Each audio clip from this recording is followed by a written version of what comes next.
This is U.S. history. This is the new book for this year, so I'm excited. I like this new book. I'm excited for it. So this is United States history. If it's about the United States history, what is it about, Ethan? United States. Yes, so that is the primary focus. So remember, Chris, that you raise your hand before you start talking out. But this is United States history. So the primary focus of this class is the United States. Not saying that the United States is more important than other countries. It is also the focus of this because this is our country, and in more recent times, it has been a major power in the world, not just for our history, but for other countries as well. So that's one reason why we study it in so detail in the 11th grade, is so that way you're able to understand what's our history, which is relatively short as a side note compared to other countries, but so also you understand what treaties have we made, how do we relate to other countries, what are some mistakes we've made, because the United States is made up of people, and people aren't perfect, and so because of it, the United States has made some mistakes in the past. And that's the reason why we learn from them, so that way we can learn and grow from them, and so that way we don't hopefully make them again. So let's go ahead and let's open up your textbook so we can go over some of the key ideas of the United States history before we actually get into it. So Unit 1, the land of new beginnings. Now, obviously, the land has always been here. That is not like the land just re-got formed up right after the Middle Ages. It's always been here, but it's just pointing out how it was discovered by European explorers until around the mid-1500s. That's the reason why it's called the land of new beginnings. Not that it actually started brand new then. It was just because that's whenever it kind of started to become more affected by other people's countries and powers. You okay back there? Deep breaths. Alright, Birth of the Nation, Unit 2. This is whenever we talk about our country, because for a while we were a colony of Great Britain in particular. We had other countries that were coming over and trying to establish colonies too.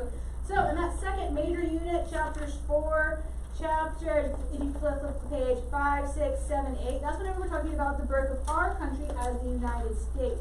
What are some things our founding fathers decided to try to make our nation great? What are some things they tried that decided, nope, not going to do that. We're going to switch over and do something else instead. The War for Independence, the Critical Period, the Federalist Era, trying to figure out what are a set of rules or guidelines we can use to make our country great. What would be the best way to help out the most people in our country? Unit 3, chapters 9, 10, and 11, this is a growing nation. This is a growing period. We grew in size drastically during this era with the Thomas Jefferson administration. This is whenever we had the Louisiana Purchase.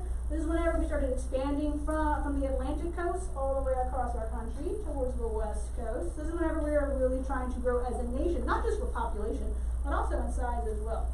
Unit 4, we talked about the American character. It kind of goes back a little bit. It's just talking about the culture of the American people. You'll notice this in your textbook where we'll go forward and then we'll kind of back up and starts talking about the culture of the American people as well. Just because, keep in mind that your book wants to structure it where you talk about politically what's happening, or scientifically what's happening, or as like the family life what's happening, and trying to do it all at once sometimes feels a little bit overloading to the student, so they try to break it up a little bit. So in Unit 4, it kind of takes a step back and starts focusing on like revival missions, education. If you grew up in that time period, what would it have been like? And so that's something to where it focuses on that just a little bit differently. Alright, next page. Unit 5, expansion and conflict. This is the Civil War era. Now keep in mind, sometimes students, they don't like learning about the Civil War, or they do like learning about it. Now keep in mind, this was something that happened in the United States for good or for bad. Now the United States did learn that some things that had previously been okay, they decided were no longer okay. And so they said, how do you deal with that whenever you have a people group that feels very strongly about one thing, and someone else that feels very strongly but the opposite? How do you handle that? What would be a better way to handle it? Personally, I think it's extremely interesting because this relates very easily to issues today. You have people that feel like that some things are a sin, and some people feel like, no, they should not be, or should the government allow them? We relate this to slavery, obviously, with the Civil War, where we have a group of people say, if the government allows it, it's okay, and other people say, no, it doesn't matter if the government allows it, it's still wrong. Kind of like abortion today. Some people would say abortion is a sin, and we would say that. Well, the government allows it, even though we would say, no, it's a sin. And so that's kind of like the same idea. So I like talking about it because it is interesting, and to see how do you handle that, how do we learn from it, and what are some of the ways people learned at this time period, how do you handle that, and how do we go forward and grow as a nation once you've gone through a horrendous conflict like that? Alright, the age of industry. So right after the Civil War, as you have our nation start to grow with industry and agriculture specifically. The Gilded Age was whenever great inventions were coming about, like electricity. So you're having America become a more and more of a modern nation. America's expanding influence. We start expanding, not quite to the level as we do today. But they're still expanding, trying to spread out and spread their freedoms into other countries. Unit 7, a new century. So because of this, you have the progressive era where they are now expanding influences. But you also have World War I. And then about 20 years later, World War II. So it's not just like just because they are modern doesn't mean that, oh, it's perfect. No, it definitely wasn't. But it's something to see, okay, why did we have World War II so fast after World War I? That was called at the time the Great War, the war to end all wars. They literally thought that would be the last war. That was it, the last great conflict. And then 20 years later, surprise, another great conflict. So it's one thing to where we talk about, see, why did that happen? There's actually some definite reasons, and we'll talk about it once we get over there. There were kind of warning signs that the solutions of World War I weren't fixed, and there was other problems with it. Alright, next page. Alright, the global age. So that section where it talks about World War II specifically, the Cold War, foreign policies of the Cold War, coming out of the Cold War with us mainly versus Russia for it, or the Soviet Union at the time. And then finally, new millennium and America in the new millennium with those updated sections talking about, okay, now we've reached the 21st century, what are we doing? How are we growing and changing as a nation? Are we growing closer to God? Are we going further away from God? Are we progressing as a nation? Or are we making some decisions that may or may not be good for our country as a whole? And so that's part of the reason as to how come we talk about all of it, and part of the reason why we do current events as well, so that you can keep up to par with what's happening today, not just what happened decades or centuries ago. So it's a good balance in this class, trying to see, okay, here's what happened in the past, here's what we learned from it, so that way we don't make the same mistakes again, or take pride in it, and then also current events or editorials, what's happening right now in the past couple of weeks. Okay, quick question. Are the current events going to be like the ones we did in world history or the ones we did in biology? It's going to be an updated version, because you are juniors. So it's going to be harder? Or Yep. We'll talk tomorrow. Tomorrow? Tomorrow. You have current events week? Yeah, they're not due this week, but I'll tell you how to do them tomorrow, so you can start working on them. We move quick. Alright, next page. How to use this text. You are all juniors, or you have permission to be in this class, and so because of that, you probably understand the idea of bold terms and italicized terms. Mark them, note them, you already understand. You have had me before, or you're having me currently, where you understand, okay, I see how she teaches, I think I got this, okay. Featured articles, you're going to have sections of the textbook where it talks about a person or about an invention or points out like a key fact in history. That gives my voice a chance to break so that you can hear somebody else's voice and not just me over and over and over again. So I'll probably call on other students beside you or one of you to read it. Section reviews, chapter reviews. So those should typically be your homework questions, but if you're going through it and if you realize, I don't know who this is talking about, then you might want to go back and review the material just a little bit more, Jaden. Should not be bothering other people.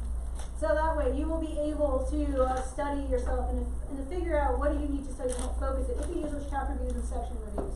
Alright, let's look over at that study tips for history because that's actually some really good ideas. So if you look at the bottom of page 1, officially where it's the blue, like the navy blue box talking about it, do your homework right after school or as soon as possible. Why should you do your homework right after school or as soon as possible? Right. Yes. While it's still fresh in your head, it'll hopefully help you to remember what am I supposed to be doing and how do I do it.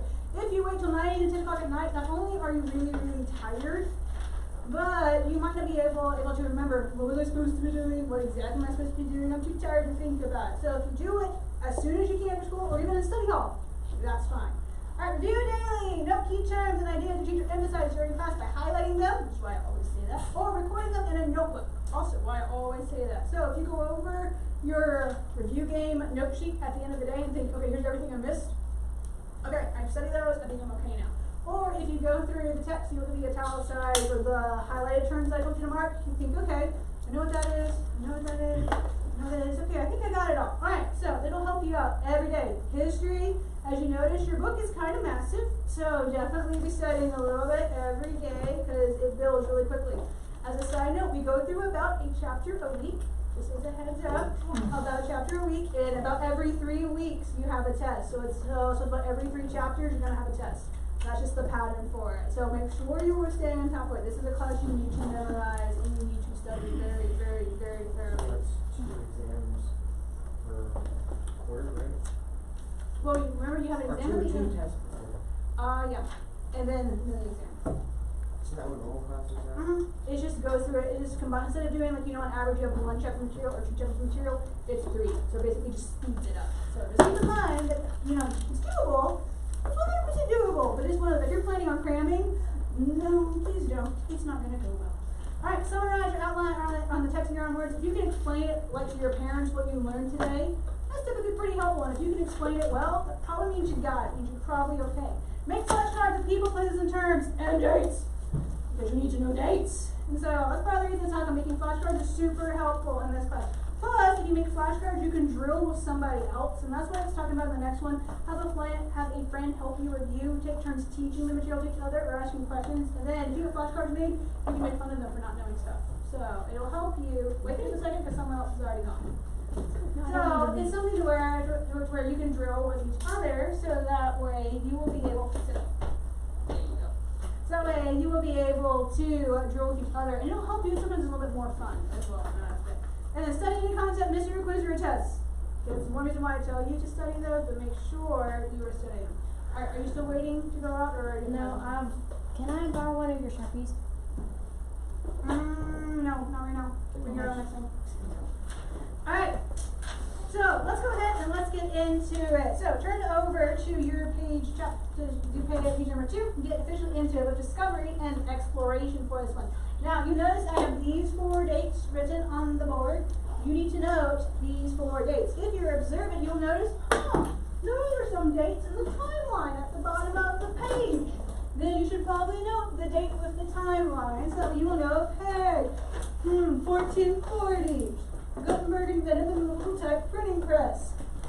That's what you should probably know for. You don't have to know it right this second, but as we go through it, these are the key dates that you need to know. And if any more, I will tell you them as we're going through it with things you need to know.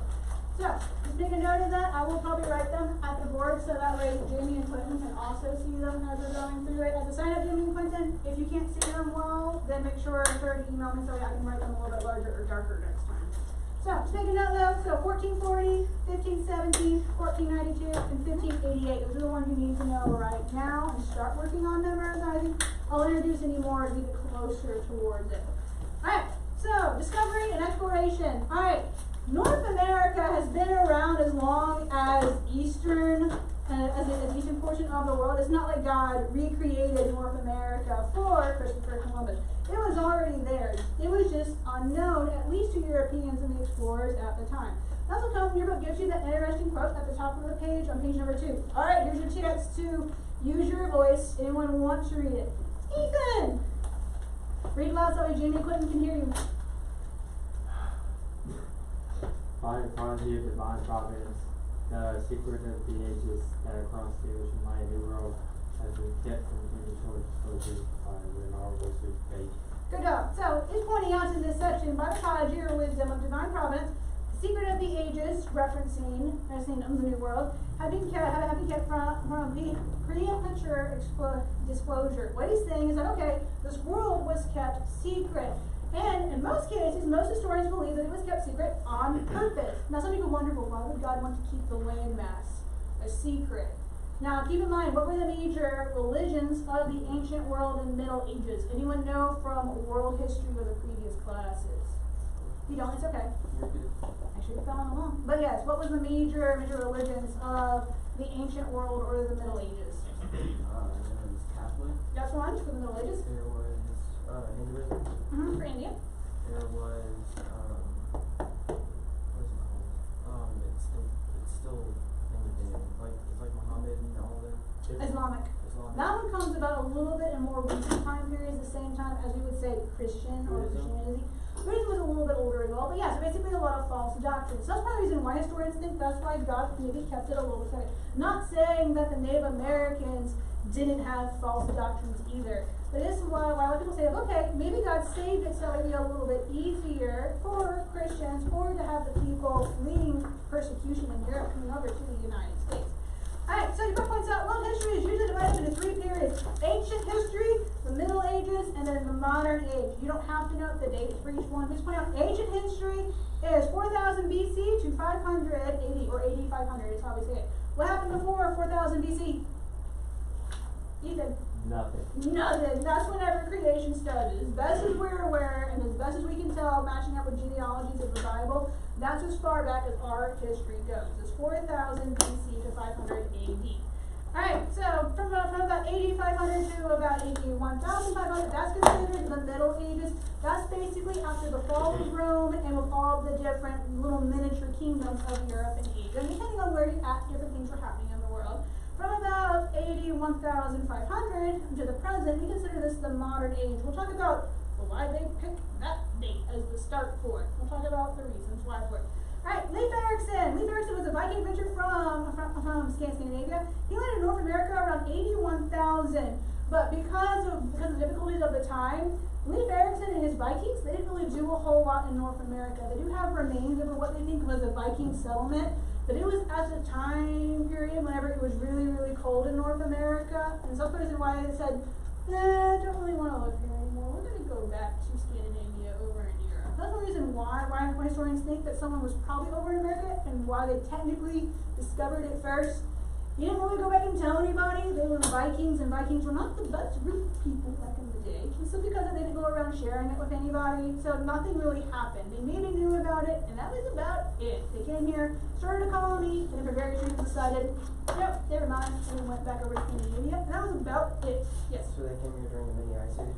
Yep, and that's what they think probably sent them back home, was because there was a period whenever it was warmer in the Middle Ages. Like there's references of monks talking about how they were growing oranges in England, which England does not grow oranges typically.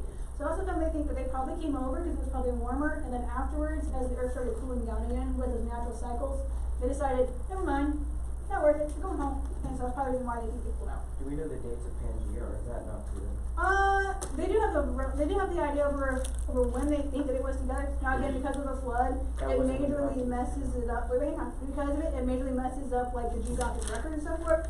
So I don't know if they have the exact dates for it. They do know that the continents probably split apart with the flood. So whenever the flood's actual date was, probably when they think it's whenever the continents split apart more. Okay. Does that answer your question, or was there something else for it? But the Vikings came after that, obviously. Yeah, well, I mean, the flood was a long time ago, and the Vikings was around the Middle Ages, so around 81,000 is whenever your book points out the direction probably came over, so I mean, yeah, obviously after the flood. Alright.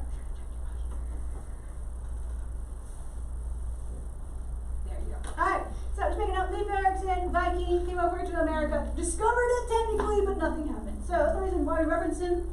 Good job. What you doing? So that's it. Alright. So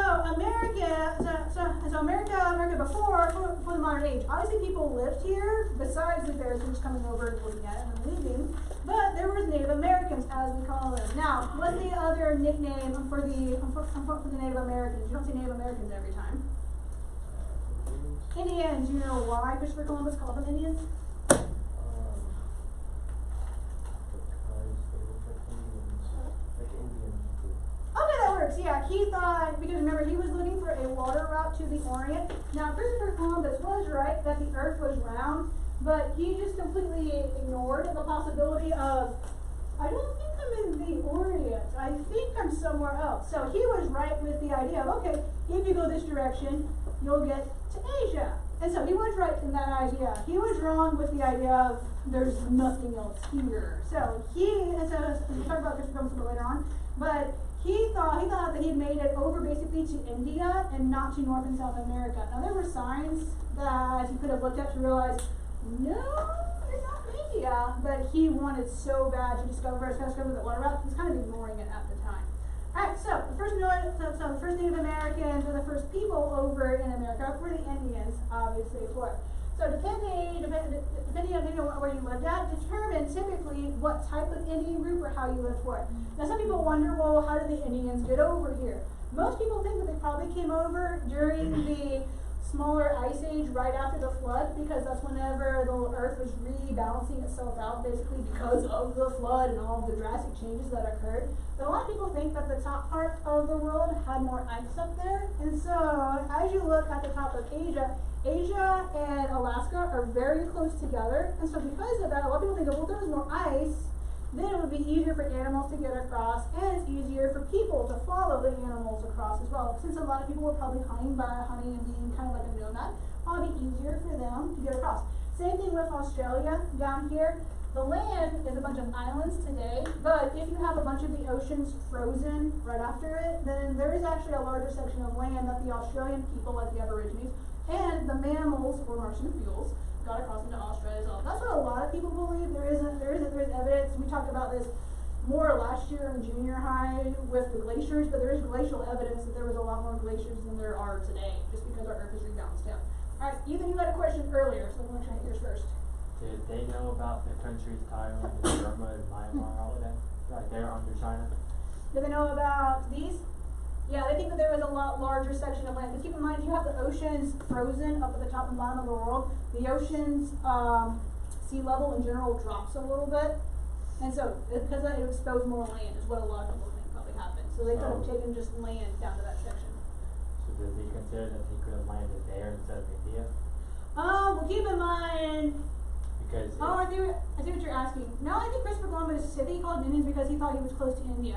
They did call that area the Dutch Indies as well, so I think they kind of lumped, if I remember correctly, culturally those countries all kind of together.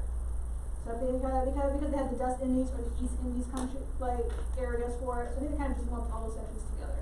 Alright, your question now? So you're saying that most of the ocean was froze, No. or just like where Antarctica, and what would have been at the top, other side of Antarctica?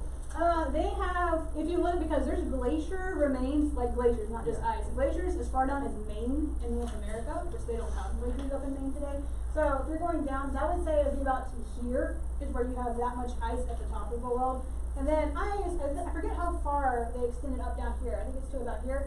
But because of that, the oceans in general, the sea level drops, so it's exposed more land. They also have had, I think it's in the Caspian Sea over here, that it doesn't look like that lake was even around. Like there's archaeological remains that look like people lived in that valley area, but then as you have the climate redistribute back out, the people eventually realize this isn't a good area to live anymore, we're moving. So technically, it is kind of possible that there's like a civilization that existed, say that maybe a whole like big island, kind of like the size of Madagascar, that completely went underwater. You're talking about Atlantis? Sort of, but like not the mythical stuff. that might not be real. I mean, there is lost civilization. We have records from what we can tell. There's whole empires that just didn't write down their history, but other countries reference them. And so it's one of those archaeologists and historians look at that and go, that's kind of weird. So at the Oh well. at the top of the world and the bottom of the world, did they connect? Like, did the ice at the top of the world connect with the ice? No, because you still have the equator, so that would still be like a tropical area. And so it was basically more extremes, where you still have like a tropical areas, but then it would get really cold up at the top and at the bottom. So it's kind of more, I think it was a lot more savanna areas, what they think of at the time. And again, we can't prove this. This is what scientists and archaeologists are looking at based on like history and remains in the ground. Like I said, the glacial like scars that glaciers make in the soil. And like in the deep crust, they can see that, okay, they went down all the way over to Maine. That's what they're trying to figure out. Okay, something happened in the past where there was a lot more glaciers, but there's just not now. Evie, do you have a question? Alright, make sure. Do you need anything from the market? Keep yourself busy? And I go to my science school. You may. Alright, so again, obviously, first Americans, as far as we know, we think that the best way that they probably went was probably this direction across Asia, across the Bering Strait into North America. Now again, we don't know. They didn't keep super good records over what they were doing. But so as far as we know, that seems like that's the best route that they did for it. But again, not 100% sure. Now this would have taken several generations. It's not like one group of people did the whole thing all at once. It would have taken probably several generations and even a couple hundred years to be able to go that way. So that's part of the reason as to how come you might have so many unique animals like in Australia or like in South America. It's because they would have eventually gotten there over so long. Alright, tribes of North America. So depending on where you depending on where you live, that determines basically what your culture was. Kind of how like in the United States today, you have different states, or like the North has a different culture in some cases from the South. The Midwest is a different culture than California. California has a different culture than Hawaii. Now they're all Americans, but they might have some different kind of cultural things. So again, same idea with the Native Americans. Depending on where you live, depended on what type of house you built, depended on what type of clothes you wore, and also depended on what type of food you ate. Because obviously the Plains Indians out west, they ate buffalo.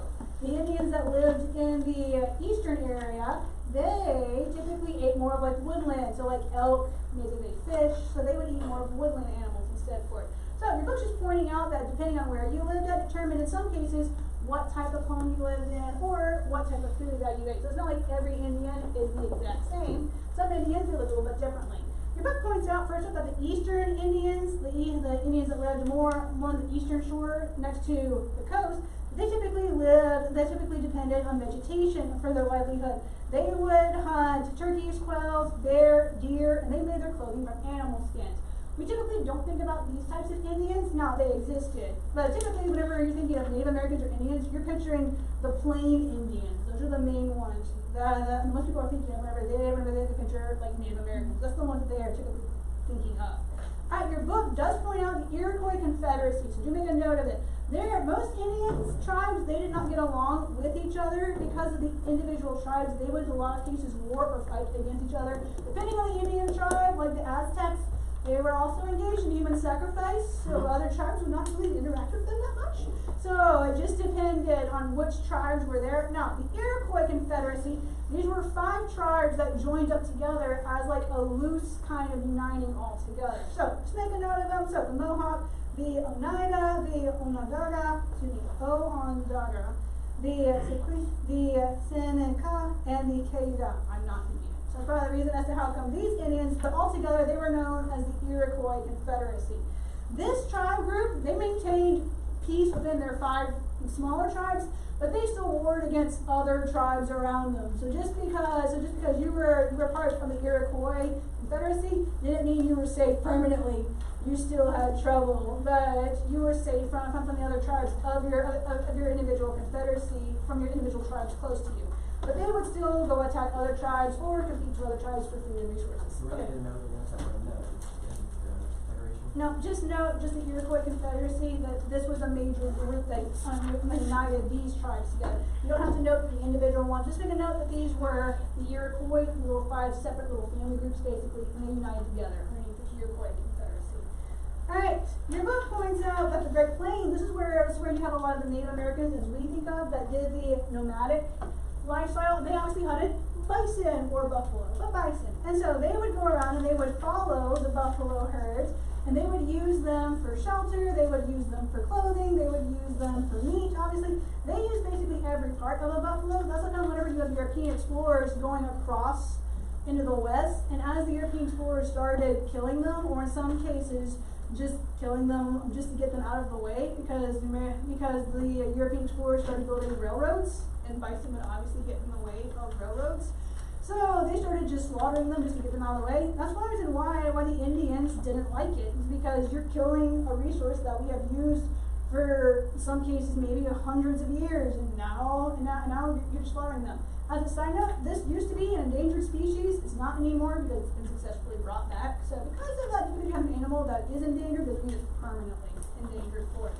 Some tribes, they also established permanent villages and farm on the soil of the plains, raising crops as maize or corn, beans and squash. But typically, whenever you think of the plain Indians, you picture them hunting bison or hunting the buffalo. Sorry, buffalo, but that was just hazards of life back then. And then also, they would use it to make teepees. How many of you have seen a real life teepee before? A lot of junior hires, not a lot of my actual juniors and 10th graders, but yeah, you've probably seen it before. Now, in this picture, you can't really tell how big it is, but they would take sometimes 15 to 20 buffalo skins and stretch it across, and that was basically like your house. So this would be, in some cases, you would pack it up and move, because the plain Indians typically were nomads. Anyone know what a nomad is? I know I use the term a bunch, just forgot to ask. Either. Someone who moves around a lot. So they would basically follow the buffalo herds as they're traveling around, so your house had to be able to be packed up and go with you. Not every single one of these Plains Indians lived in teepees. It was more of a tribe by tribe basis, but some of them, a lot of them would move around and travel in the teepees. The book points out that the tribe to the southwest, this is like the New Mexico, Arizona area. These, in some cases, were some of the most advanced Indian groups. Your book points out the Anasazi, that they built these expressive adobe houses. So again, teepees. So you've probably seen pictures of these of the New Mexico, Arizona area. This is adobe houses. Now, most people pronounce it adobe or adobe. Technically, it's adobe. It's basically houses built in the cliffs. Yes. Why does that look like it's like a model? Like it's not actually like a real like if you look like the rock looks really weird over top of it. It is. Just how it is. Now keep in mind that these are doors and windows. I believe this is a door structure down here. So if you were down here, you would be really, really, really small. If I remember correctly, they use ladders to get up and down in some I was gonna say, cases. why is there a door up top? If I remember correctly, they would use ladders to get up and down. And also, it was protection as well, That's because the plank. yeah, in some cases they would use it to like escape from like if someone else was attacking them. So again, they would build these for it. Now these are more in the Arizona area, but again, you can still have these, and they're still around today with these mud structures. Here's another picture of them as well, just showing you just the size of them. Again, sometimes the camera angles are a little bit different. It's just showing you just the different structures for it. Alright, anyone have any questions about this? Yes. Those things look weak, how do they stand? What? Those houses look weak, how do they stand? Have you built any type of like clay bricks or structures before? I hadn't built that all people.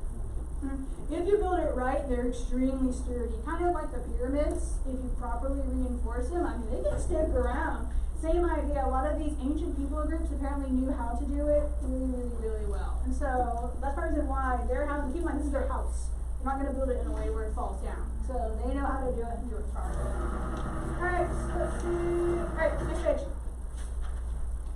Alright, an ancient civilization. So, your book talks about the ancient Indian people groups. The major ones were the Mayans, Aztec, and the Incas. Now, the Mayan Empire, that crumbled, as far as you know, around 8800. But the Aztecs and the Incas were around even until the Spanish conquerors came over into North America. I just want to show you something. It's kind of an interesting side note.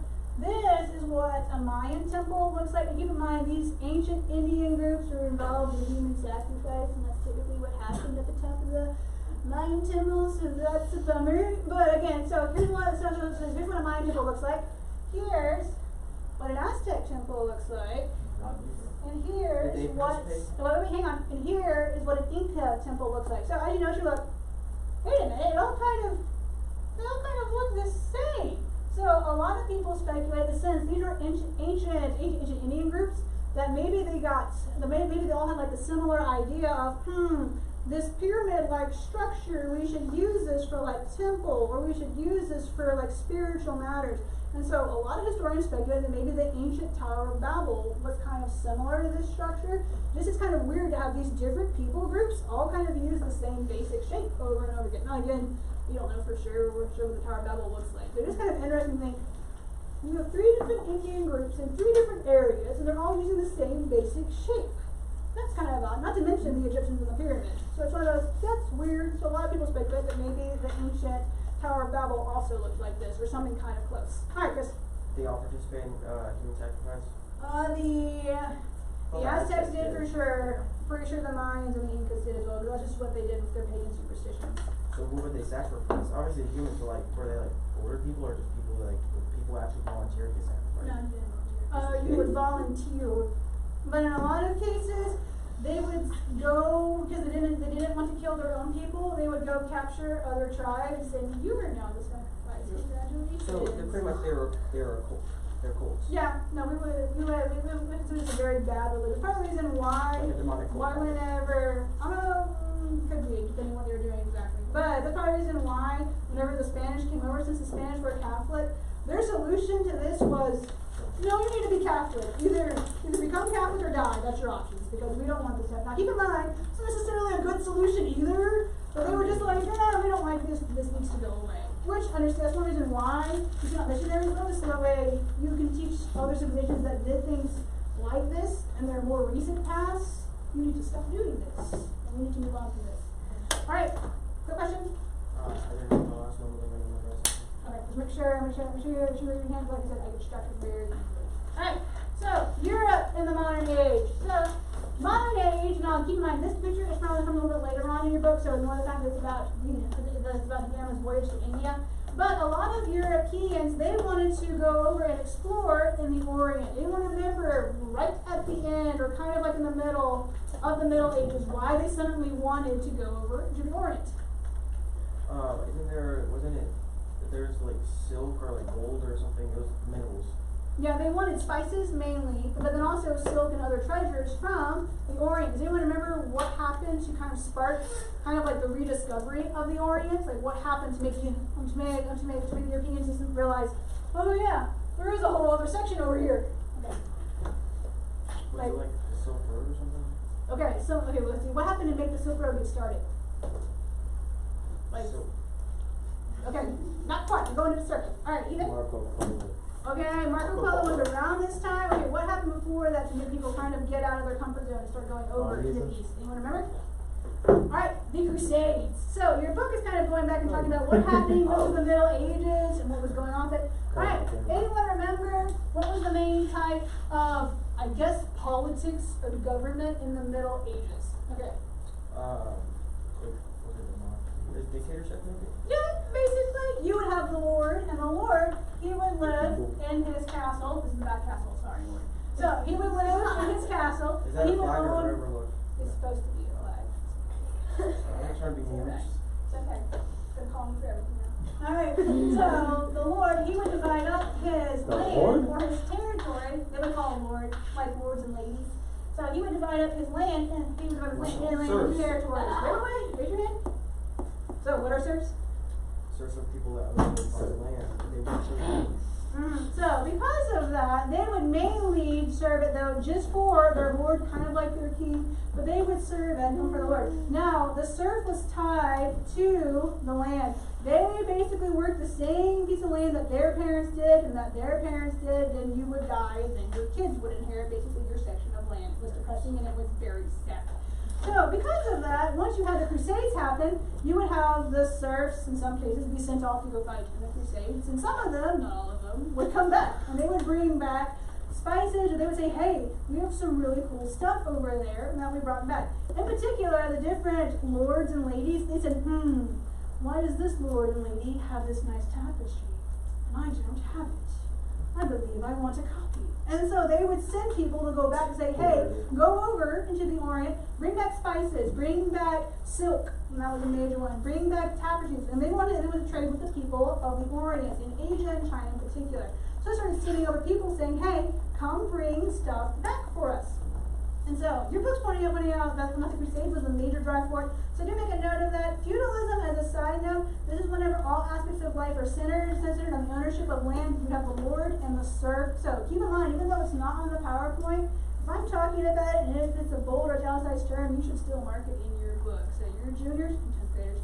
So you should definitely note it as we're going through it. And the Crusades, these were a series of battles, and that was to drive out Muslims in Europe, or they would drive out the Moors in northern Africa. The Moors, in particular, was in northern Africa, and they were invading Spain. So depending on where you're at, they would either call them Muslims or Moors. It's the same idea. They are both Islamic people group. They just have different terms for them depending on where they're at. Hang on, I'm almost out of time, so just wait. Alright, so in Spain, they call their crusades the Reconquista. Just make a note of that. Again, different terms. It's still a crusade, but a slightly different term for it as well. Alright, as trade with the Orient increased, the new social class developed of this middle class. These weren't extremely wealthy people like the lords or ladies, and these weren't extremely poor people like the serfs. These were the in-between. These were a lot of your traders, your merchants, the people that would actually go over to the Orient and then bring back the goods to sell. These were your in-between groups. So this is a new category in Europe. They were called the middle class because it was in between both of them.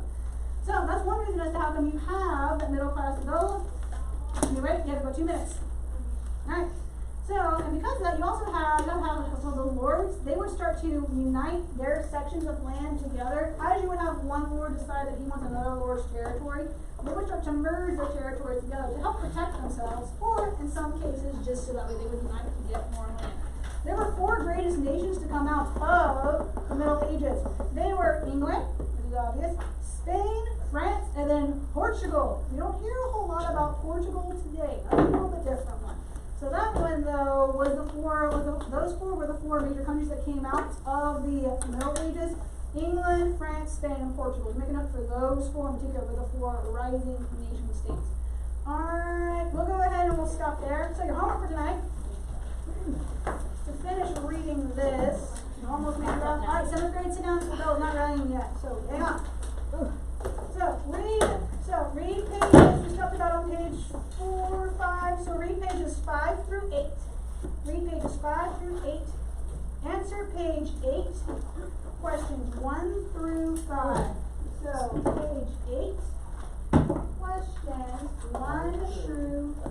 Let's make sure. Alright, so it looks like the bell hasn't quite rung yet. Alright, so think back over. Who was the first Viking that we think was discovered in America? Raise your hand. Lee. Good job, what's the last name? Erickson. Good job, Lee Erickson. What was the name for the Indian Confederacy? Where were the 5 tribes that you don't need to know? What are the 5 tribes all joined up together? Jacob? Wait, I knew it, but I forgot it. That's okay. Alright. Alright, Ethan. Iroquois Confederacy. You're done. Iroquois Confederacy. What do you call the type of political, economic structure where all life centers on the ownership and use of land? What do you call that? Feudalism. What do you call the poor peasants that were tied to the land? They lived and died. Right. Serfs. Surfers. Surfers. Right, so Greg. Radical.